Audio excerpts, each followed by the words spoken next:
Assalamualaikum warahmatullahi wabarakatuh. Saya Aura Laura Azhara dengan NPM 25010101010.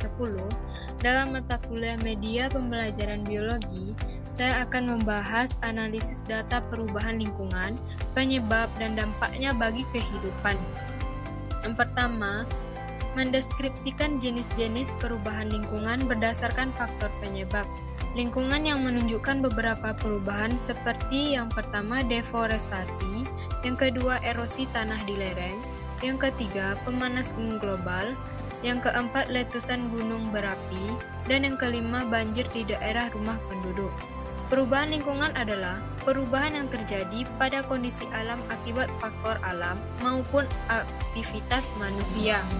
Contohnya, deforestasi karena penebangan pohon, erosi akibat hilangnya vegetasi, pemanasan global akibat meningkatkan gas rumah kaca, letusan gunung berapi sebagai faktor alam, serta banjir akibat perubahan tata guna lahan. Perubahan ini dapat memengaruhi keseimbangan ekosistem dan kehidupan makhluk hidup. Selanjutnya menjelaskan jenis-jenis pencemaran lingkungan berdasarkan pengamatan sekitar. Seperti yang menunjukkan beberapa pencemaran, yaitu yang pertama pencemaran udara seperti asap kendaraan dan pabrik, yang kedua pencemaran air seperti sampah di sungai, dan yang ketiga pencemaran tanah seperti sampah plastik yang menumpuk. Pencemaran lingkungan merupakan masuknya zat atau energi ke lingkungan sehingga menurunkan kualitasnya. Contoh, pencemaran udara terlihat dari asap kendaraan dan industri. Pencemaran air dapat diamati melalui sampah atau limbah di sungai. Pencemaran tanah terjadi akibat sampah anorganik seperti plastik. Pencemaran suara berasal dari suara bising, kendaraan atau mesin. Semua bentuk pencemaran dapat membahayakan manusia dan makhluk hidup lainnya. Selanjutnya mengidentifikasi zat-zat penyebab terjadinya pencemaran.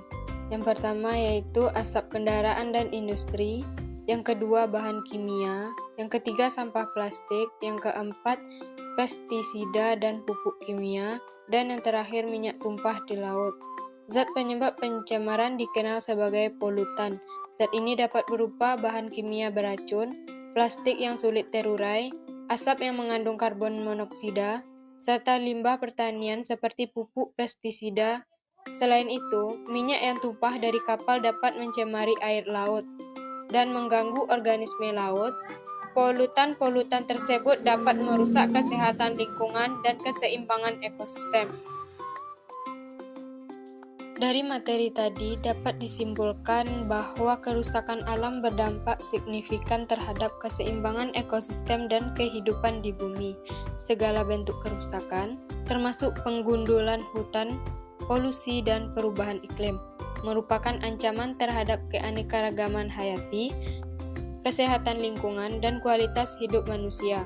Terganggunya siklus alam dan penambahan beban pada ekosistem yang sudah rapuh disebabkan oleh segala kerusakan yang terjadi.